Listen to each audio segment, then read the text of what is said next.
acho que a gente pode começar lendo, né? Sete Pode, horas? professor. Beleza, valeu. Pronto, vai começar porque a aula é um pouquinho extensa, tá? Primeiramente, bom dia, pessoal. Sou Leandro, sou de neuroradiologia, e a gente hoje vai ter a primeira parte, né, da aula de tumores do sistema nervoso central, que a gente vai falar um pouquinho de tumores gliais, e em outra semana a gente vai falar daqueles não gliais, tá? Vamos lá iniciar. Nessa aula a gente vai basicamente começar pela alguns, vamos dizer assim, atualizações e novas, e assim, vamos dizer, algumas coisas que foram reintroduzidas, né, na questão da classificação da Organização Mundial de Saúde. A última foi em 2021, em 2016 a gente teve uma atualização que em 2021 realmente teve essa nova classificação, tá? E a nossa aula vai ser baseada nessa classificação. Houveram algumas mudanças gerais, outras específicas, tá? Nas mudanças gerais, começando pela taxonomia, ela aborda uma taxonomia híbrida, que isso quer dizer que ela vai ter características, a taxonomia dos tumores, né, vai ter características genéticas e moleculares, bem como histológicas, né? Eles vão ser mais ou menos divididos de acordo com seus comportamentos genéticos e moleculares, bem como histológicos. Ele introduz, né, de acordo com características moleculares definidoras, principalmente com relevância clínico-patológica. Pronto.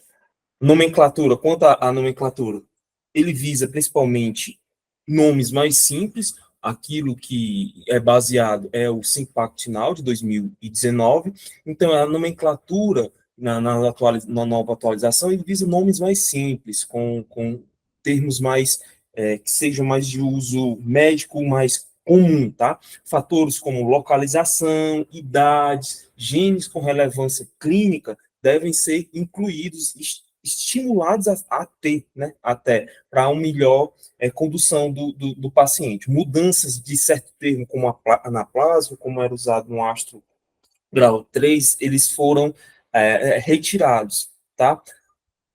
Foram estimulados a retirar esses termos, como anaplásico, dentre outros, tá bom? Classificação dos tumores. A classificação em tipos e subtipos foi a proposta, uma das principais mudanças, e que retirou aquele termo, entidades e variantes, que antes de 2021 eram usados, tá? Agora aconselha-se a não usar, mas usar, assim, tipos e subtipos, né? Também aconselha utilizar o termo classificação da OMS, tá? Quando você fala desses tumores, por exemplo, um astro grau 2, de acordo com a classificação da OMS, há um estímulo em colocar esse termo, tá? Aproximar também a classificação de tumores fora do sistema nervoso central, ou seja, com essas modificações que eles vieram nesses 2021, para tornar algo mais semelhante com outros tumores fora do sistema nervoso central, para facilitar um pouquinho também com o entendimento de especialistas de outras áreas, tá? Realmente ele vai de grau 1 a grau 4 da OMS, e há um estímulo de colocar números arábicos em vez de algoritmos romanos. Principalmente para quê? Para reduzir as chances de erros, né? Porventura, colocar em algarismo romano 2, na verdade o tumor é um 3, se colocar em algarismo arábico, essa chance reduz, tá? E assim mudar totalmente o tratamento do paciente. Grau 1 a grau 4 geralmente leva em relação o grau clínico patológico. Isso de acordo com a história natural do tumor. O que isso quer dizer, né? Porque geralmente um tumor, muitas vezes grau 4, a gente consegue ter uma clínica, uma terapia dirigida, né, para aquele tumor, mesmo com sendo grau 4. E por vezes, às vezes, grau 1, mesmo grau 1 é um tumor que, né, não pode ser operado. Isso por quê? para evitar um falso, né, vamos dizer assim, um falso senso de prognóstico e benignidade para aquele tumor. Por isso, esse grau 1 a grau 4 vai de acordo com a história natural daquele tumor, tá bom? Também a gente classifica de grau 1 a grau 4 de acordo com o padrão histológico e biomolecular, e esse biomolecular vai estar intimamente ligado ao prognóstico, né, do paciente, e principalmente essa via biomolecular. Também foi introduzido o uso do NOS e NEC, tá? O NOS, o que é que significa? Que você não estão disponíveis informações diagnósticas, sejam elas histológicas ou moleculares, necessárias para atribuir um diagnóstico específico da OMS. Por exemplo, é um tumor que você não consegue, por exemplo, ter o IDH ou foi inconclusivo. Aí você coloca, por exemplo, um astro grau 2, né, que você não consegue ter característica, você não conseguiu, durante a sua investigação, ser inconclusivo ou ser ou não conseguiu fazer a investigação completa. E NEC também, que os testes diagnósticos necessários foram realizados com sucesso, mas que os resultados não permitem facilmente um diagnóstico da OMS. Aqui tem um exemplo bem clássico que a gente vê. Por exemplo, você tem um tumor histologicamente foi determinado, é um epidimoma, é um grau 3 da OMS, mas você não conseguiu as qualidades insuficientes, você não conseguiu o FFPE daquele tumor. Então, ele vai ser um ependimoma supratentorial NOS, ou seja, as características que não foram suficientes para classificar aquele tumor. Há outro estímulo também, que é o diagnóstico em camadas, integrado em camadas, que é o quê?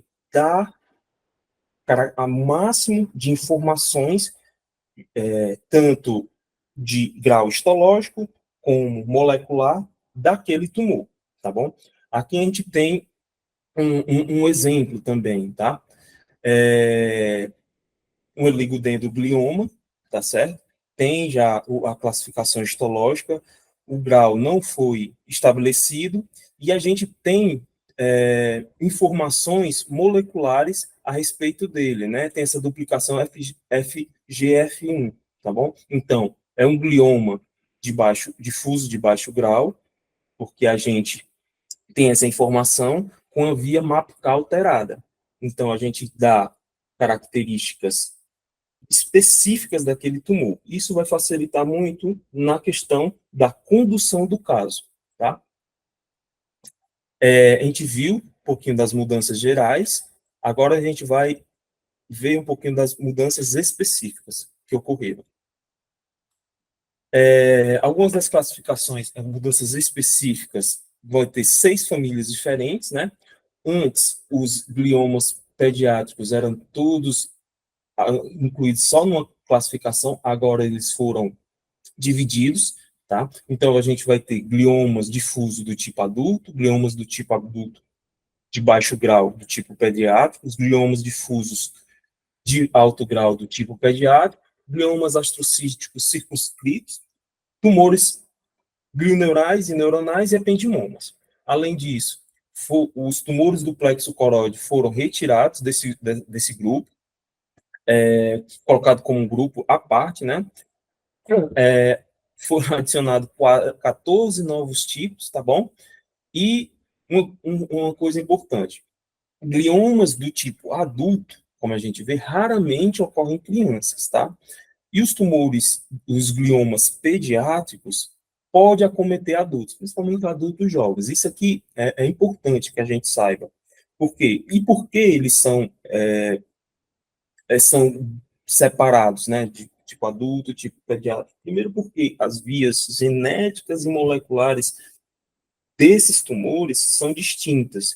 E, além disso, para o tratamento, né? Geralmente, tratamento de gliomas pediátricos são distintos de adultos. E assim você evita, por exemplo, tratar um tumor adulto da forma pediátrica, o contrário, tá bom? Então, esses são os principais mudanças que específicas que tiveram, né? Na nossa aula, a gente vai abordar esses três primeiros tipos, né, de tumor, tanto o gliomas difusos, gliomas astrocísticos circunscritos de tipo adulto e o gliomas difuso do tipo pediátrico. A gente vai abordar de baixo grau e de alto grau, tá bom? A gente vai colocar os gliomas difusos do tipo adulto. Essa classificação, principalmente em relação aos adultos, visa simplificar. Previamente, a gente tinha 15 entidades. Agora, nós temos apenas 3 tipos, basicamente, que é o astrocitoma IDH mutante, oligodendroglioma IDH mutante e com codeleção 1P19Q, e o glioblastoma IDH selvagem, tá? E aqui, mais ou menos, nesse gráfico, mostra as proporções dos principais gliomas, né? Vejam que o GBM, o glioblastoma IDH selvagem, o astro, IDH mutante e o oligodendro, eles respondem a mais de 75% dos tumores, tá? Quando a gente fala em glioma de linha média, astrocitoma pilocítico, glioma difuso com IDH selvagem, que a gente pode ter, também tem uma fatia menor. Então, a grande maioria desses tumores vai pertencer ou a um GBM, ou vai ser um astro grau 1, 2 ou 3, ou um ligo grau 2 ou 3, tá? Geralmente, eles vão ter essa classificação. A gente vai começar pelos astrocitomas, né? A característica típica desse tumor é porque eles, primeiro, têm a mutação IDH, tá? Mas sem a codeleção 1P19Q, tá bom? E um radiofenótipo típico dele é esse mismatch, T2-FLE, que é uma assinatura de imagem, tá bom?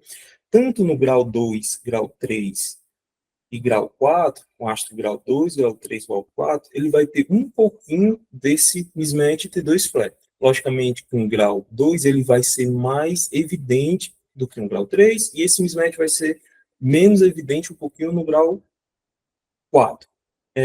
Lembrar de que, se tiver, sugere bastante que seja um astro. Mas se esse mismatch não tiver, não necessariamente não é um astro, tá? Então, e se eu tenho, muito provavelmente seja, mas se eu não tenho, pode ser também ainda um astro, tá bom? Um astrocitoma. O grau 2 geralmente ocorre em adulto jovem, tá? Eles não, geralmente são frontais, unilaterais e periféricos, que são subcorticais, que tendem a invadir a cortical, tá bom? Isso aqui é uma característica importante, né? Eles não exibem realce, não têm edema, tá? E sem restrição à difusão. Essas características geralmente são tumores de baixa agressividade, e quando permite, nos sugere que aquele tumor seja agressivo. Não sejam agressivos, são sinais de que não tenha agressividade. Na espectro, vai exibir um padrão que geralmente é presente nos gliomas, que é o quê? Aumento da colina e redução do NAA, ou seja, tem um alto grau de multiplicação celular e de morte neuronal. O que vai depender geralmente, o que vai variar entre o grau 2, grau 3 e grau 4, é essa relação do NAA com a colina, como a gente pode ver aqui, né? Isso aqui é um padrão que nos sugere que seja um tumor de baixa agressividade.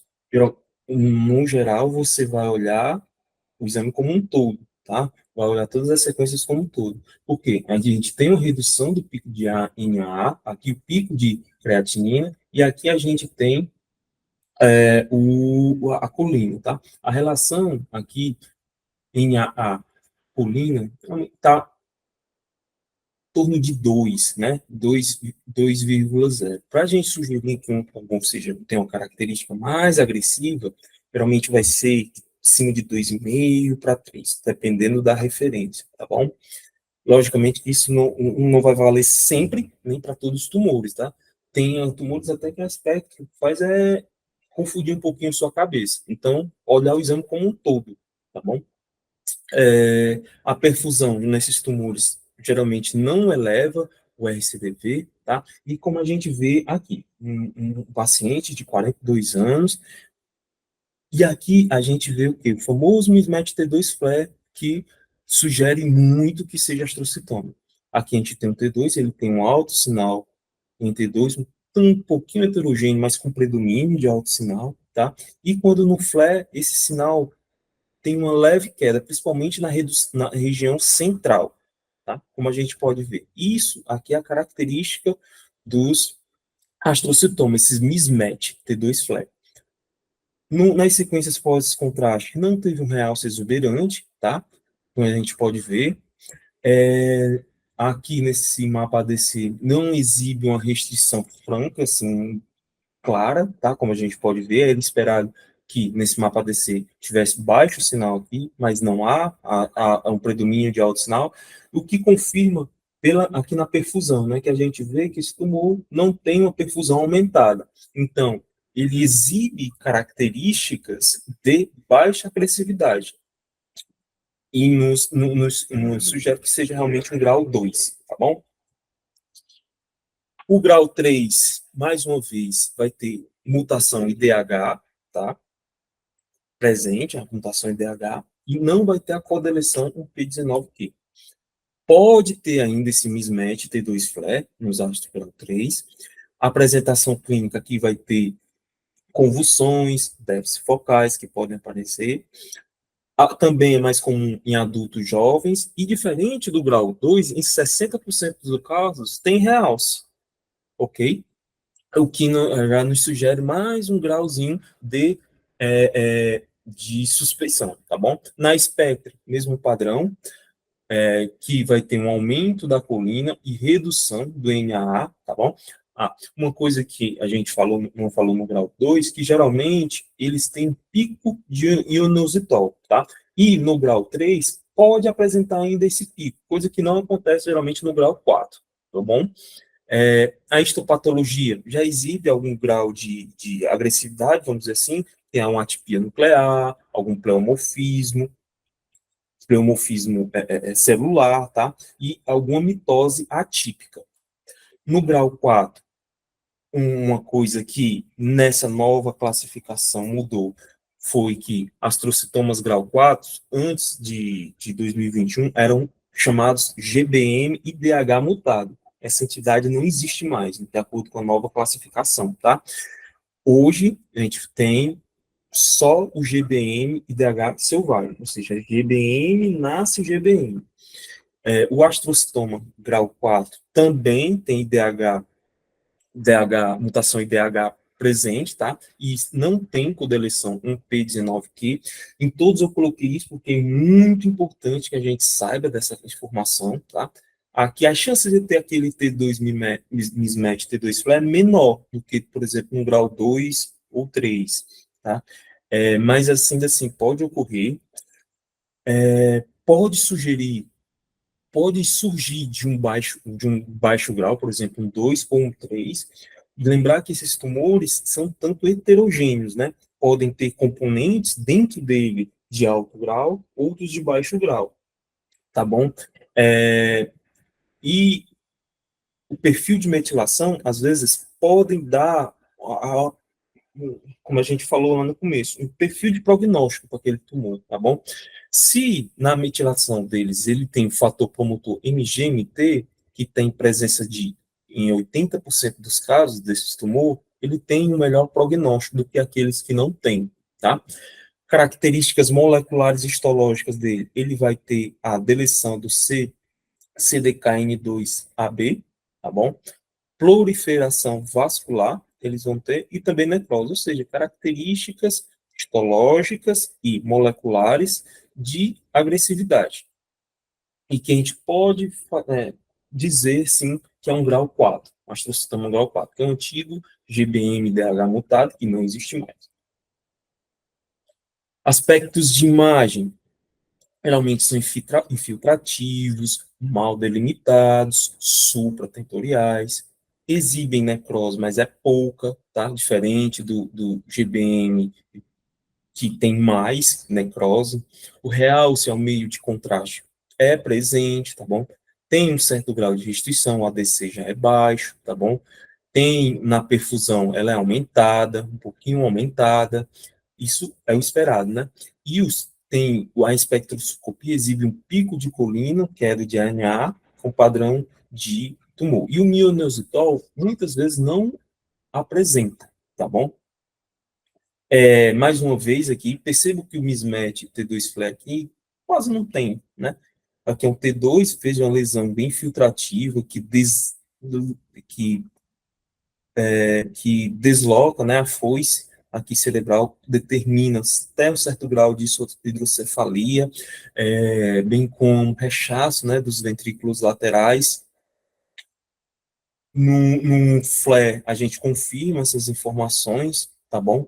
Como a gente observa aqui, percebe que o aspecto infiltrativo, a gente não consegue ver direitinho o padrão giral, tá bom? Bem infiltrativo, tá? O realce é um realce, presença de realce esse heterogêneo, tá? Não descarto áreas de necrose em permeio aqui ao parênquima, tá bom? Perceba aqui nesse ADC que há sim restrição de fusão, coisa que a gente não via no grau 2, por exemplo, tá? A gente evidencia aqui. E uma perfusão aumentada, né? Veja que tem áreas de maior vascularização, algo que a gente não via no grau 2. Então, aqui a gente vê sinais de quê? De agressividade no aspecto de imagem, tá bom? E aqui era um paciente de apenas 47 anos, tá? E era um astro grau 4. Assim, eu trouxe também esse aqui, tá? Sim, se alguém quiser falar, comentar sobre um pouquinho esse caso, muitas informações que eu falei estão aqui presentes, tá? Se alguém quiser falar, ou se quiser apenas dizer qual é o radiofenótipo aqui nessas imagens que nos sugere que seja um astrocitoma difuso de grau 2, né? Ou seja, de um baixo grau. Se alguém quiser falar, pode falar.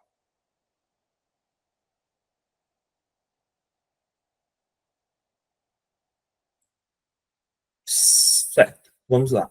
Aqui nós temos, tá, a sequência T2 e o flare, tá bom? E hoje onde a gente vê aquele mismatch T2 flare, vejam aqui em alto sinal e aqui tem uma área de baixo sinal, né? Então há um mismatch aqui. Lembrar daquele AVC que no AVC, né, tem gente fala em mismatch, mas aqui também, né, a gente pode falar e com certa sugestão assim bem forte, até sugerir que seja um astrocitoma, né? O realce, uma sequência tem um pós-contraste, o que a gente não vê realce, praticamente não vê realce nesse tumor, né? Com uma perfusão aqui, aparentemente não tem áreas de restrição à difusão, como a gente pode ver nesse ADC, uma perfusão fria, tá? Não tem sinais de vascularização presente. Então, assim, a gente pode dizer, né, sugerir no nosso lado que seja um astrocitoma, tá certo? E com característica de baixa agressividade, ou seja, pode ser realmente um grau 2, né, que foi confirmado histologicamente. Nesse outro caso, é, aquela que nem sempre, né, os aspectos de imagem base com a histologia, né? A gente tem aqui uma lesão frontal sólido cística, tá? Que não tem claro, bem estabelecido T2, aquele mismatch T2 flare. Há uma área de realce, né? Aqui nessa parte sólida do tumor, restrição de fusão. Há uma tênue restrição de fusão, se a gente for aqui na parte sólida desse tumor que a gente vê, há uma tênue restrição de fusão, ou seja, temos elementos que nos sugerem agressividade, talvez um grau 3, né? Mas na lâmina vem um grau 2, né? Uma associação um grau 2 da OMS. Então, assim, nem sempre vai bater um pouquinho o aspecto de imagem com a histologia do tumor. A gente viu agora os astrocitomas, grau 2, grau 3 e grau 4, de acordo com a classificação da OMS, e nós vamos agora falar um pouquinho dos oligodendrogliomas, né? O oligodendro possui também a mutação IDH, tá? Mas, diferente dos astros, aqui a gente tem a codeleção P19Q. E essa informação é importante que a gente saiba. Porque se a gente tem essa informação, a gente não vai falar, logicamente, que é um astro nesse tumor, tá bom?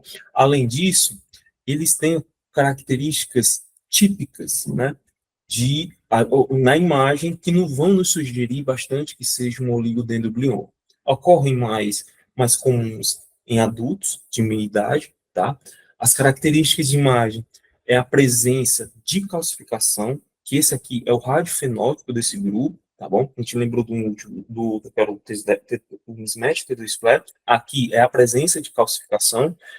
No geral, eles exibem um alto sinal em T2 flat, ou seja, não tem aquele mismatch que a gente viu antes. Tem um realce heterogêneo em cerca de 50% dos casos. No geral, não exibem restrição à difusão, tá bom? E na perfusão vai ter um CDV elevado, que vai nos ajudar a diferenciar do grau 3 e do grau 2 e grau 3 nesse tumor, tá bom? Não existe oligodendro grau 4, tá? Se tiver alguma característica histológica, ficou um erro, tá? Se tiver alguma característica histológica de oligodendro grau 4, é outra coisa. Geralmente não é, o oligodendro não tem grau 4. Na espectro, eles vão exibir padrão de glioma, tá? Aumento da glucolina e redução do NAA, que a gente pode ver nessa imagem, né? Um exemplo. Aqui a gente tem uma TC, tá? Percebam que aqui no lobo frontal direito a gente tem uma perda do padrão geral, quando a gente compara com o outro lado, tá? Por mais que a foice esteja centrada, aqui a gente tem uma hipodensidade, compara com o outro lado, tem uma certa hipodensidade e com a gente perde o padrão geral, como a gente vê do outro lado, tá bom? Quando a gente vai para a ressonância magnética, primeiro, aqui um T2, aqui um flare, a gente tem um predomínio, né, de alto sinal nessas duas sequências, como a gente observa aqui, tá? O realce tem certo realce, sim, discreto, bem aqui nessa região, tá? No ADC, nesse mapa ADC aqui, a gente não vê áreas de restrição de fusão, realmente que sugere, e na perfusão, há uma área que tem uma certa aumento da vascularização, como a gente observa aqui, tá? Que há um tipo, uma sequência de imagens que nos sugerem que seja um oligodendro de grau 2, por exemplo, da OMS.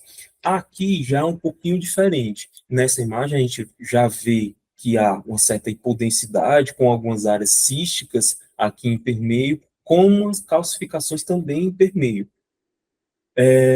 Na ressonância, a gente vê realmente que há um desvio da linha média, tá bom? Com rechaço dos ventrículos laterais e uma imagem filtrativa de predomínio com alto sinal em T2, em flare. Realmente a gente confirma as áreas císticas que estavam presentes, tá bom? Tem um realce desse heterogêneo ao meio de contraste, tá? Exibe restrição à difusão. Algumas áreas, tem algumas áreas com restrição à difusão, se a gente pode ver, né? Lembrar que a restrição à difusão aqui é para ser mais pretinho, né? Que esse aqui é o mapa ADC, né? O DWI geralmente não veio nas sequências, tá bom? E aqui, em comparação ao outro lado, nesse mapa de perfusão, a perfusão está aumentada, né? Bem mais aumentada quando a gente compara esse, tá bom? Então, isso nos sugere um grau maior desse tumor, tá certo? E aqui era um oligodendro grau 3, tá? Percebam, em comparação com o anterior, vejam que há elementos que nos sugerem maior agressividade pela imagem, tá bom? Isso é importante que a gente saiba, tá? Que os elementos esses de maior agressividade. Aqui também nós temos um oligodendro grau 2 da OMS. Se algum colega quiser comentar as imagens, alguma coisa do tipo, pode ficar à vontade, tá? Ou pelo menos quais elementos aqui na imagem, né, nos sugere, rapaz, isso é um oligodendro mesmo, tá? E bem como quais as características, né, que sugere? Não, isso aqui é um grau 2, tá, da AMS. Se alguém quiser falar alguma coisa.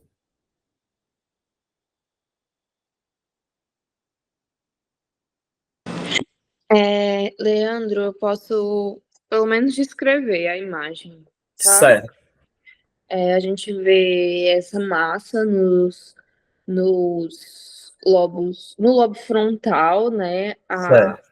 esquerda, pega mais a região, acho que é dos giros reto,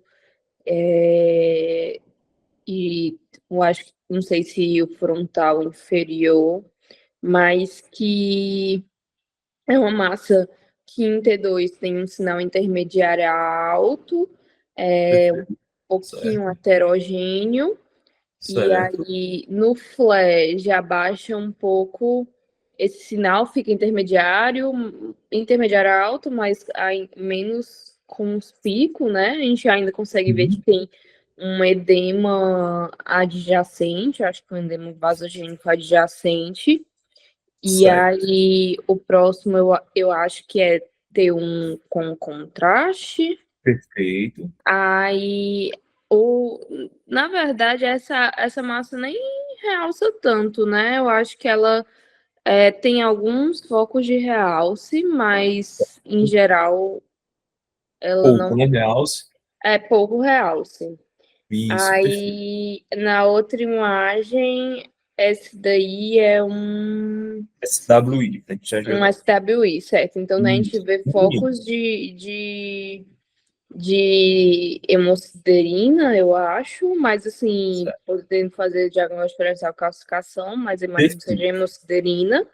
perfeito. E Certo. aí a gente vê no DWI, né? Um Aí DWI, isso é uma difusão, aqui é realmente uma difusão. tem umas áreas periféricas de alto sinal, que pode significar Certo. restrição, né, em correlação com a Uhum. ADC. E eu juro que eu não tenho confiança para falar da perfusão. É Beleza, perfusão, perfeito, né? perfeito. Pronto, Isso, acho que é isso. isso, perfeito. Muito obrigado, tá? Falou muito bem, tá? Realmente é uma formação sólida, tá? Que infiltra aqui a região do polo frontal, o lobo frontal esquerdo quase todo, tá? Tem um pouco realmente realce ao meio de contraste.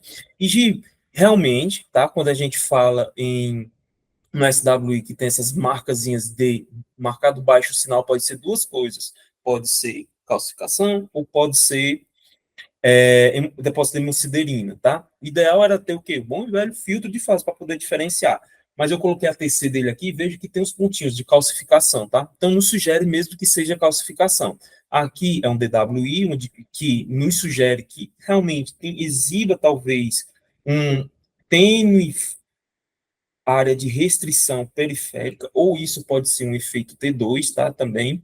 E no mapa perfusional, o que a gente vê são uma baixa perfusão, pouca vascularização na região do tumor. Não confundir com isso aqui é seio, tá? Mas na região do tumor não exibe tanta vascularização, tá bom? Isso realmente nos sugere que sejam características de oligodendro grau 2, tá?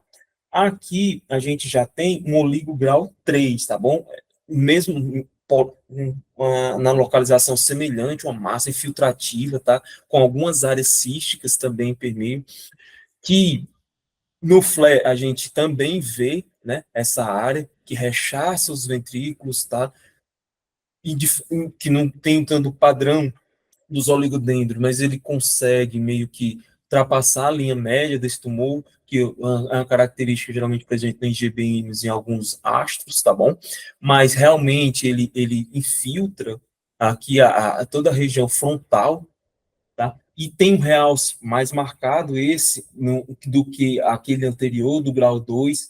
Tem foquinhos de calcificação, tá? Eu não trouxe o filtro de fase, mas pode acreditar que sim, tá bom? Aqui a gente já observa uma restrição, área de restrição maior nessas duas sequências, tá bom? E na perfusão aumentada, tá? Quando a gente vai para espectro nesse tumor, percebam que há uma redução do NAA, um pico de colina, e esses dois, essa relação creatina está muito elevada, né? Certamente maior que 2 e 3, o que nos sugere um tumor que seja mais agressivo. E nesse caso, realmente era um oligo grau 3, tá bom? A gente passou, né, por esses dois tumores, o astro, o ligo, agora a gente vai para o outro, que é o GBM. O GBM tem essa assinatura, que ele é IDH selvagem, ponto. Não tem sentido falar em codeleção nesses tumores, que as codeleções é uma assinatura dos oligodendros. Aqui, o IDH selvagem é presente nesse tumor, não existe mais aquele GBM, DH mutado, como tinha na classificação anterior, não existe, só existe o GBM, DH selvagem, ou seja, GBM nasce GBM. Ele é grau 4 da OMS, sempre vai ser grau 4, tá? Por isso exibe um prognóstico ruim, e ele tem algumas assinaturas histológicas e moleculares, genéticas, né? Que é o quê, basicamente? Histológico, na lâmina, uma vez tendo proliferação microvascular ou necrose, ou no aspecto genético, mutação do promotor TERT, amplificação EGFR, e ganho no cromossomo 7, perda no 10, se ele tiver qualquer uma dessas características, ele vai ser o GBM, mesmo que na imagem tenha aspecto de outros tumores, tá? Lembrando que ele é IDH selvagem, tá bom? Sempre, sempre, sempre vai ter essa assinatura. É bom que a gente fique medular isso pra gente. E ele tendo essa, e uma vez IDH selvagem, tendo algum vamos dizer assim, características, é um GBM, mesmo que na imagem pareça, por exemplo, um astro grau 2, tá? Aqui, mais ou menos, eu achei interessante esse gráfico para colocar o quanto muda, né, um pouquinho o prognóstico dos tumores. Aqui nós temos o oligodendroglioma, o astrocitoma e o GBM. Perceba que em cerca de 50% das pessoas, dos pacientes com GBM, tem uma sobrevida menor de 2 anos, né? Para saber quão agressivo é esse tumor em comparação aos outros. E isso reflete a importância da gente ter essa certeza que se trata do GBM através principalmente das características histológicas e genéticas. O GBM, né, na imagem, tem um aspecto infiltrativo, tá? Com margem mal definida, presença de necrose, mais que no astro grau 4, tá? E presenças de hemorragias também. Podem, na sua maioria, são supratentoriais, em região periventricular, tá? Podem cruzar a linha média, algo que alguns astrocitomas podem também fazer, tá? No geral, ADC baixo, RCBV alto, e no SWI, tem uma coisinha que pode nos sugerir e diferenciar, por exemplo, quando ele tem muita necrose, por exemplo, no abscesso, quando a gente não tem tantas informações na história clínica, por exemplo, do abscesso frio, é um halo de, por sinal, incompleto que a gente pode ter no tumor, tá? Na espectro, a gente vai ver padrão de gliomas, alta colina, queda do NAA, tá bom? Pode ter também mioinositol e pico de lipídio, que nos sugere que se tenha necrose, né? Quando há um pico de lipídio, a gente nos sugere muito que haja necrose, generalmente no GBM tem. Aqui nós temos essa sequência de imagens, é um GBM, tá bom? Primeiro a gente vê que no T2 tem uma formação predominantemente sólido cística, né? Com halo de alto sinal no T2, bem como no FLAP. Coisa importante.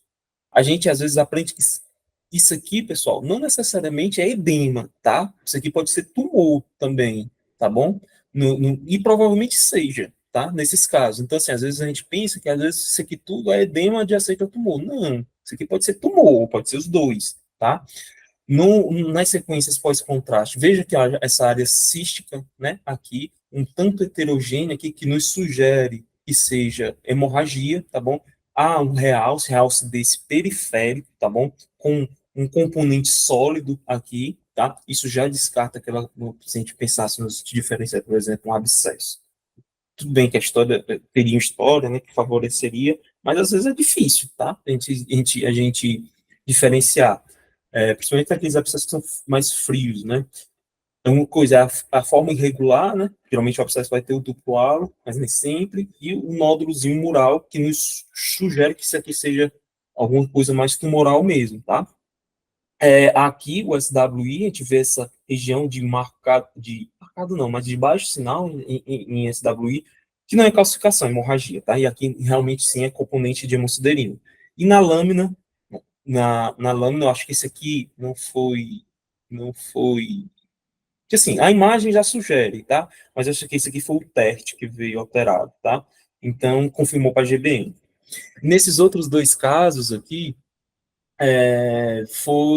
foram pacientes que, sim, foram 2 GBMs, tá? Mas numa apresentação meio diferente, né? Para você ver que, às vezes, a imagem pode nos dizer que sugere uma coisa, mas as mutações nos revelam alguma coisa totalmente diferente. O que mais sugere aqui para a GBM realmente é talvez a idade, mas ó, vem aqui nem tanto, tá? Mas principalmente a idade. O que a gente vê? Aqui no flare, tem um alto sinal no flare, na sequência pós-contraste, quase não vê, só um pontinho aqui de realce, tá? No meio do tumor. Aqui não tem restrição de fusão, não se vê restrição de fusão, e aqui uma perfusão, só tem um pontinho maior aqui de maior, mas não exibe tanto aumento na sequência de perfusão, né? Que sim, não sugeria, primeiro a princípio, que seria um GBM, mas ele veio com a mutação PERT, tá? E a amplificação é GFR. Nesse outro paciente, a gente tem um nódulo, tá? Aqui está um tálamo esquerdo, centrado no tálamo esquerdo, determina rechaço das estruturas adjacentes, tá? Não tem um realce muito grande ao meio de contraste, bem como não tem restrição. Isso aqui é a cara do glioma difuso de linha, assim, sugere muito que seja um glioma de linha média, né? Mais ou menos. Não tem, ó, o mapa de perfusão dele não está muito alterado, mas que teve a mutação TERT e o ganho, né, do cromossomo 7 e perda do 10. Então, assim, são assinaturas de GBM, mesmo que na imagem não seja, tá? E lembrar que esse tumor é IDH selvagem e esse aqui especificamente não tem a mutação da histona 3.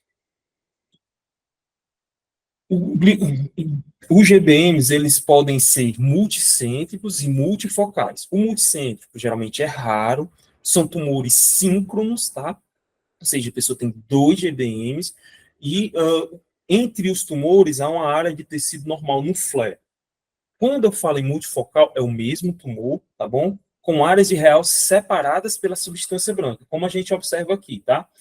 Aqui é um flare, a gente vê que tem uma área de substância branca que separa os dois tumores, tá bom? Enquanto aqui, tá?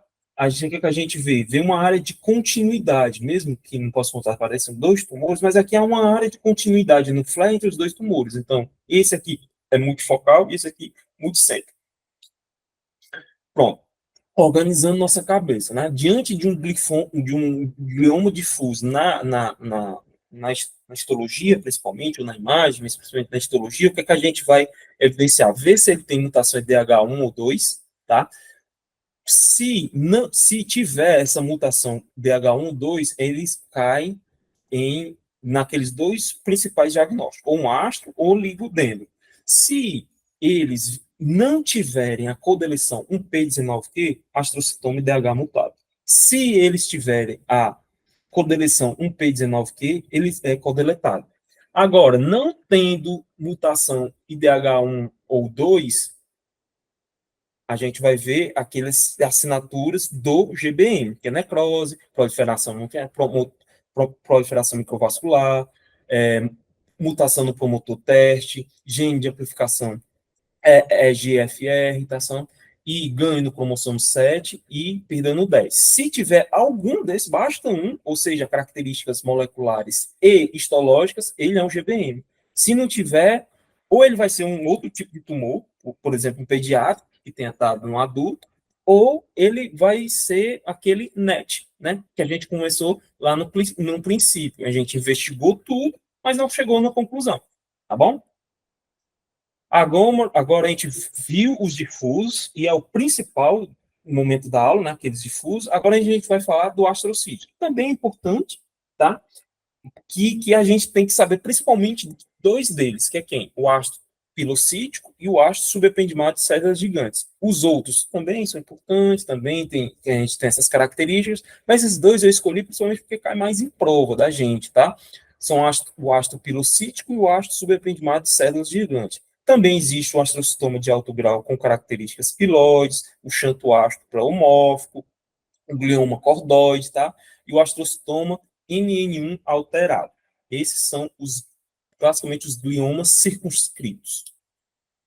O astrocitoma pilocítico, ele é circunscrito, tá? Isso é uma característica que ajuda a diferenciar do difuso, tá bom?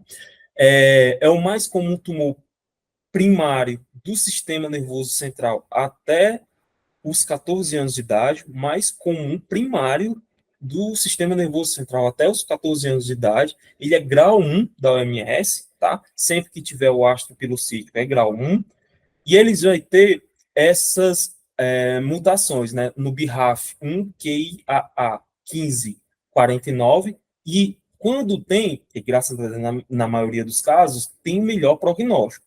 Ou ele vai ter essa alteração na via também da via da MK, do MAPK, que é a BRAF V600, que tem uma minoria, mas guarda em si pior prognóstico, tá bom? Esses tumores, o astrocitoma pilocítico, tem uma forte correlação com neurofibromatose tipo 1, mas eles podem vir isolados, sem sem a presença da NF, da neurofibromatose tipo 1, e tem, geralmente, essas pessoas, mutações no gene que determina a neurofibromatose tipo 1, que é o gene NF1, tá bom? E que quando tem, geralmente é o glioma de via óptica, em 20% dos casos, tá? Transformação maligna desses tumores é bem incomum, tá bom?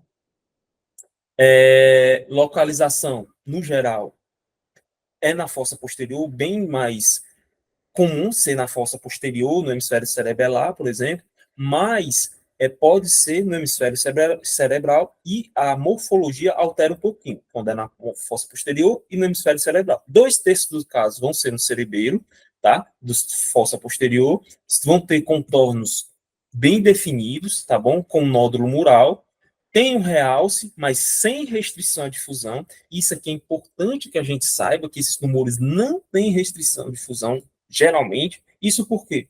Porque o grande diagnóstico diferencial, quando na fossa posterior, quando em criança, é os tumores embrionários, tá? E, no geral, os tumores embrionários exibem uma maior celularidade, enquanto que o pilocítico, e por os embrionários exibirem uma maior celularidade, tem restrição à difusão, enquanto aqui que não há. E vai ter um pouco edema adjacente, tá bom? No hemisfério cerebral, no hemisfério cerebral também vai vir como um nódulo com realce, tá? E de um aspecto infiltrativo neles, tá bom? Que às vezes até não sugere que seja um difuso, né? Um glioma difuso. No entanto, eles, diferente dos outros, né? Então tem um realce e eles têm certa estabilidade com o tempo, tá bom? Em geral, tá? Aspecto padrão de glioma, aumento da colina, redução do NAA e o pico de lipídio lactato, né? Lembrar que esse pico de lipídio lactato não sugere que seja necrose, mas mesmo assim, mesmo na espectroscopia nos assustando, tá?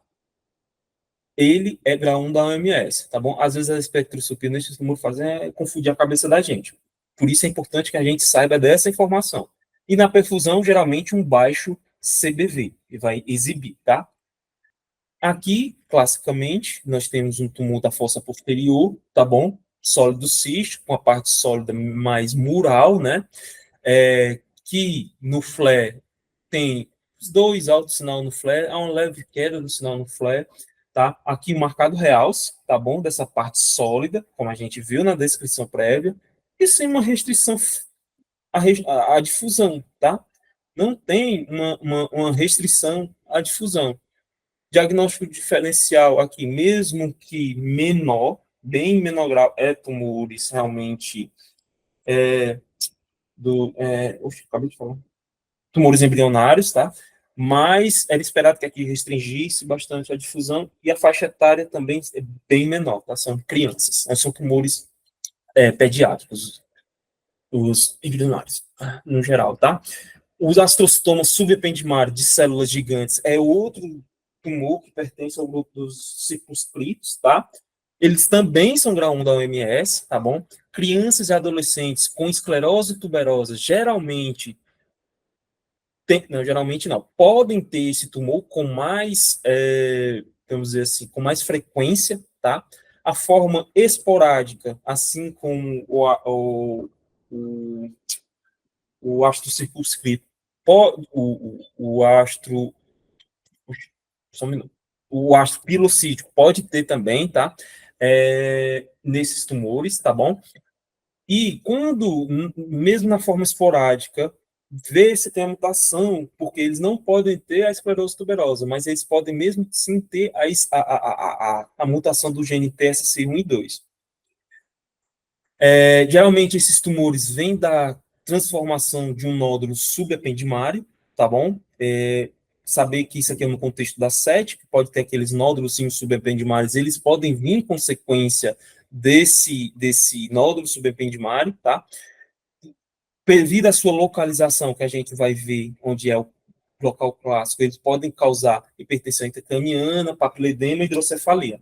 Na imagem, em sua maioria, são supratentoriais, comumente localizados no ventrículo lateral, no sulco caldo talâmico, próximo ao forame moro, daí sua característica por poder da hidrocefalia. Tem um ávido realce ao meio de contraste, pode ter calcificação e hemorragia. E essa aqui é uma característica dos astros subependimários? Não, tá? O que vai... Isso aqui, aqueles módulos subependimários pode ter, tá? Essa característica aqui. O que vai sugerir que seja o nódulo, o astrocitoma subependimário, realmente vai ser o quê? É o seu crescimento. E como ele é um grau 1, crescimento lento. Por isso, o acompanhamento dele, você deve ver exames mais anteriores, tá? Do que o último, porque esse crescimento, como é lento, e, no geral, né, se tiver esse crescimento, vai nos sugerir muito que seja esse astrocitoma subependimário de células gigantes. Tá? Vimos os tumores do adulto, já estamos no finalzinho da aula, tá bom? Rapidamente a gente vai falar dos gliomas difusos pediátricos. Os gliomas difusos pediátricos vão ter de baixo e alto grau, tá bom? Os de alto grau vão ser esses, tá? Que a gente elencou aqui. Na aula a gente vai falar desse astrocitoma difuso MIB ou MIB-L1 alterado e o de alto grau, tá bom? Os alto graus são gliomas difusos da linha média com H3, K3 alterado. Não se fala, tá? Não se usa o termo glioblastoma para pacientes pediátricos. Ninguém usa esse termo para pacientes pediátricos, tá bom? Aqui eu trouxe esse gráfico para a gente ver mais ou menos a distribuição dos tumores pediátricos, né? Percebam aqui que o astrocitoma pilocítico, mesmo que seja um tumor circunscrito do adulto, né, pode dar na faixa etária pediátrica até às vezes o mais frequente. Um tumor circunscrito pode dar na criança e é mais comum, tá bom? De todos. E os tumores bem embrionários. Aí depois dos 20 anos, eles passam a ser bem menos frequentes, tá? O astrocitoma difuso, ele tem nas idades adultas uma maior prevalência, tá? Bem como o astrocitoma, essa aqui é da classificação antiga, mas o astrocitoma anaplásico geralmente é o grau 3, tá bom? Tumores nas crianças. Veja aqui a fatia, né, do astrocitoma pilocítico, que é um tumor astrocitoma circunscrito, tá bom? Os gliomas malignos também tem uma grande fatia na população pediátrica, tumores embrionários também, que a gente vai ver na próxima aula. Outros gliomas, tá, também tem essa característica, mas dá destaque principalmente a esses três, né, que a gente vai poder ver. Opa, vai para cá, pronto. Gliomas difusos do tipo pediátricos. São tumores do sistema, são tumores sólidos, mais comum na faixa etária pediátrica, tá? Esse, a gente está falando do astrocitoma difuso MIB1 ou MYBL1 alterado, tá? As características dele. A causa mais comum de mortalidade relacionada ao câncer nos tumores são tumores pediátricos, tá bom? A incidência é de cerca de 5,8 casos para 100 mil habitantes. A maioria dos tumores são gliomas, grau 1 e 2, tá? Na maioria da população pediátrica, os tumores do sistema nervoso central são gliomas grau 1 e 2. Os gliomas pediátricos têm comportamento diferente que no adulto, mesmo que com histologia semelhante, por isso o tratamento geralmente é diferente. O menor número de mutações genéticas em relação ao adulto, esses tumores têm uma menor quantidade de mutações genéticas, mas mesmo assim há, tá bom?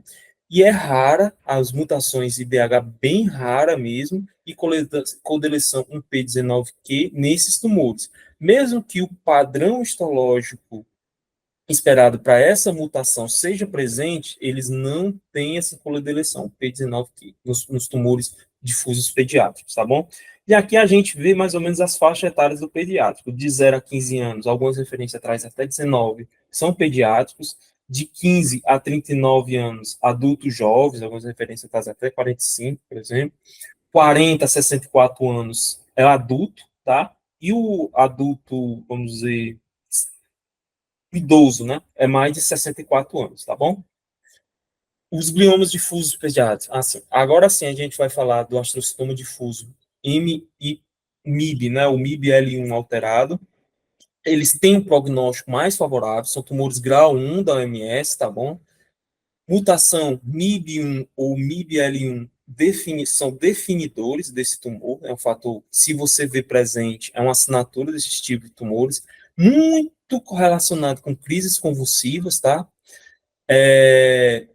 São IDH e estona 3 selvagem, uma vez se tiver alteração da estona 3, a gente vai pensar já em outros tipos de tumor, como os tumores difusos da linha média, mas eles são selvagens, DADA e H3, e na imagem, a característica é como se fosse um glioma de baixo grau, os aspectos da imagem, tá bom? Aqui no alto grau, o glioma difuso da linha média, H3... Ô, Leandro, perdão, desculpa eu te interromper. Isso, falta muitos slides aí, como é que está aí na tua programação? Professor, faltam 2 slides. Ah, tá, então pode seguir. Pronto. Esse é o astrocitoma difuso MIB1 ou MIB-L1 alterado, tem um prognóstico realmente mais favorável, tá bom?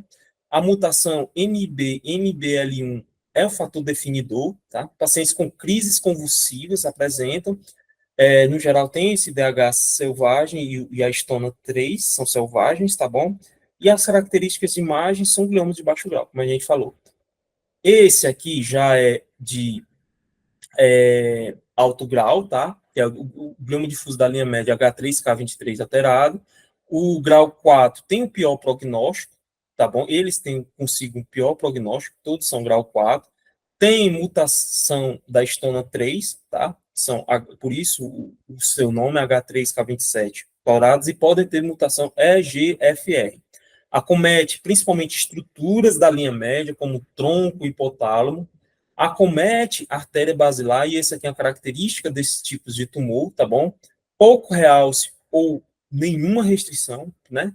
Esses tumores possuem, apesar de ser grau 4, e no aspecto tem uma característica que tem pico de citrato, tá?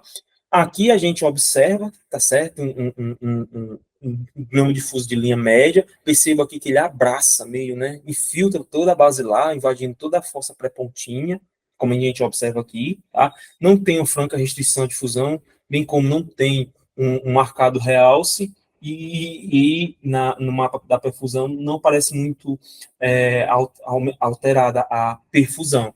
E mesmo assim, mesmo com essas características, esse tumor tem um prognóstico bem sombrio, tá? Esse é o último slide. Pronto, pessoal. É difícil, não é fácil diferenciar esses tumores do sistema nervoso central, é bem difícil, por sinal, tá bom? o seu papel principal como radiologista é o que? Limitar o diagnóstico diferencial desses tumores, entendeu? Não é tentar sempre conseguir o diagnóstico mais correto. Muitas vezes não vai ser. Você vai estar, não, isso aqui tem baixa agressividade. É quando vai ver na lâmina o GBM, tá bom? Então, tentar limitar, evitar cirurgias desnecessárias, dizer com aquelas lesões que tem no sistema nervoso central e que são lesão não me toque, tá? Isso vai reduzir custos em todo o sistema e o auxílio no diagnóstico patológico, entendeu? Por exemplo, se você vê um radiofenótipo clássico, como ocorre num astro e como ocorre no oligodendro, na maioria das vezes, você vai reduzir custos na cadeia de investigação daquele tumor e vai dar uma opinião para o patologista que está lá, vamos dar uma olhada, como é que está essa lâmina? Vamos ver a opinião do rádio. Ele achou isso. Aí ele vai procurar elementos que sugerem aquela sua sugestão e realmente vai de acordo, ou não, vai em desacordo, entendeu? Então isso aí é uma das funções principais que o radiologista pode ter. As minhas principais referências foram essas, tá, pessoal? E é isso, eu agradeço a atenção e a participação. Isso aí, Leandro, parabéns aí, você teve a tarefa aí difícil de, em uma hora, resumir, né, esse tema que é tão extenso, né. O problema é esse, todos os temas seriam, vamos dizer assim, melhor estudados em 2 ou 3 aulas, né, mas fica inviável, assim, então a gente tem que fazer essa correria mesmo. Mas é isso, o grande diferencial da última classificação foi essa diferenciação, né, tumores pediátricos e do adulto, né. E como você falou no último slide, nem sempre é simples, então a gente não tem que ter essa, lógico, algumas situações a gente pode sugerir um diagnóstico específico, mas na grande parte não, né, até porque hoje são muitas variações, né, você vê no grupo pediátrico tem 4 subtipos, principalmente os de baixo grau, confundem muito, né, eles são muito parecidos, até os difusos de baixo grau, eles parecem um pouco focais e confundem com neuroglial. As características se superpõem muito, né? Então, você tem que colocar o seu diagnóstico diferencial, né? Lembrar que o IDH selvagem nem sempre é glioblastoma, né? Quando for no pediátrico, até os baixo graus são IDH selvagem, né? Então, assim, por que eu digo isso? Porque aqui no nosso meio, a gente tem poucos recursos, né? Então, a gente chega muito tumor, esse aqui é um tumor IDH selvagem, é glioblastoma. Não, se for criança, pode ser um benigno, né? Então, cuidado só com isso aí, a gente geralmente não consegue prosseguir muito, né? Nessa cascata que vai desde a histologia, depois vai imunohistoquímica, depois para os testes moleculares, e por último a metilação do DNA, né? O perfil de metilação que a gente também não tem disponível. Então, para o pessoal chegar nessa classificação de hoje, eles utilizaram todos esses recursos que a gente muitas vezes não tem disponível, né? Então, assim, só para a gente não ficar ansioso em querer ser tão específico no diagnóstico, o mais importante é colocar o diferencial, colocar aí uns 3 ou 4 diferenciais, se for o caso, e ajuda o patologista, né? Para direcionar os testes que ele vai fazer. Mas aí, parabéns aí. Obrigado, professor. Muito bom, deu para ter uma visão geral mesmo. Pessoal.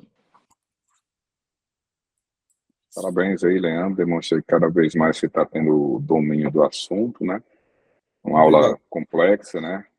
Eu estava tentando aí ser empático aí com os residentes ainda que não têm esse domínio ainda, esse aprendizado, e aí tentar, de alguma forma, simplificar ou pelo menos dar um norte aí para a aprendizagem de vocês, tá? Então, mais uma vez, construam um fluxograma, tá? Então, em cima desse fluxograma, tem a fundamentação teórica que é baseada nessa última classificação de 2021. Eu estava pensando aqui ao longo da aula, né? A gente sempre diz, o que é que mudou na classificação? Na verdade, a penúltima é de 2016, tá? Então, talvez, a partir de agora, não vale nem mais a pena dizer o que é que mudou, mas simplesmente dizer o que é que existe na classificação e vocês construir em cima disso.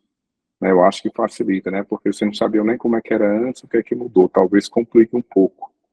Mas tem que ter essa fundamentação teórica, entendendo que ela não foi feita para radiologista, ela foi feita para todas as especialidades, e é em cima dela que a gente vai interpretar nossos achados. Então, se juntamente com essa classificação, a gente tiver também ainda lá em cima no nosso fluxograma a idade e a localização, a gente consegue, né, interpretar e dar uma direção no nosso exame. O que a gente precisa fazer no nosso exame? Primeiro, entender que avaliar tumor é ressonância magnética, tá? Então, se você vê uma lesão expansiva na tomografia, tem que sugerir a ressonância. E o nosso principal papel vai dizer, né, seguindo esse fluxograma, é tumor ou não é tumor? É tumor, a gente vai descendo. Esse tumor, tem sinais de agressividade na imagem ou não tem? E o que é que eu vou me basear para isso? Então, olhem se ele é heterogêneo, olhem os limites, olhem se ele tem restrição à difusão, olhem como é que está o SWI, olhem se ele capta o contraste. O Leandro acabou falando um pouco, né, um pouco de cada sinal desse, embora que não teve uma construção assim dentro desse fluxo que eu estou sugerindo para vocês, tá? Aí no final eu vou dar umas dicas de como construir esse fluxo também, tá? Que na verdade é conversar com a gente. Mas enfim, imagine que vocês estão analisando a ressonância magnética, é tumor ou não é tumor, tem sinal de agressividade ou não, e no final vocês vão lá e dizer, poxa vida, isso aqui deve ser um tumor, baseado nessa localização, nessa faixa etária, nessas características, possivelmente vai ser um astrocitoma de alta agressividade, né? Não é papel da gente dizer o histopatológico oficialmente, embora oficiosamente a gente está sempre sugerindo, se não no laudo, pelo menos informalmente, conversando com o médico solicitante. E depois vem os métodos avançados, né? Entendo como métodos avançados, espectroscopia e perfusão. E que ainda assim, às vezes mesmo os métodos avançados, espectroscopia, perfusão e os achados convencionais, ainda assim, a gente pode errar. A gente acha que é um tumor de comportamento benigno e, na verdade, é um tumor de péssimo prognóstico. E aí é onde entra as características moleculares e genéticas do tumor, que estão além da nossa capacidade de interpretação. E aí a gente volta lá para cima na fundamentação teórica, na última classificação. Foi por isso que essas classificações foram evoluindo. Porque tinham tumores, 2 tumores grau 3 e 2 tumores grau 4, que tinham comportamentos evolutivos completamente diferentes. Um você tinha uma sobrevida de 5 anos, o outro tinha de 1 ano, né? Por quê? Porque tinham mutações perfil moleculares distintos. E essa indisponibilidade que a gente tem de conseguir avançar nesses testes genéticos, como o Daniel colocou, né, por condições econômicas, enfim, de acesso e tal, faz com que o nosso papel de imagem seja ainda mais importante. Daí começaram a surgir vários trabalhos que, a partir dos achados de ressonância, tem que se falar do perfil molecular. E aí vai aumentando, né, a capacidade diagnóstica da gente e a nossa importância. Então, dentro desses fluxogramas, tem esse entendimento desde lá de cima de fundamentação teórica, os critérios de agressividade que a gente procura no exame de imagem, entendendo lá embaixo no fluxograma que a gente ainda assim pode errar, porque existe um perfil molecular que a gente não está enxergando, mas a gente pode tentar falar, tá? E aí, para concluir, o pessoal que ainda ficou um pouco assustado e perdido, procura os R4, os fellows, procure a gente, eu, o André, Daniel, né, que a gente tenta aí facilitar a vida de vocês, porque é um assunto bacana, não é difícil quanto aparenta ser, e não esperem rodar na neuro para aprender isso aí. Então, a gente fica à disposição de vocês também para ajudar aí, né, na racionalização dessa compreensão, tá bom? E boa semana, pessoal.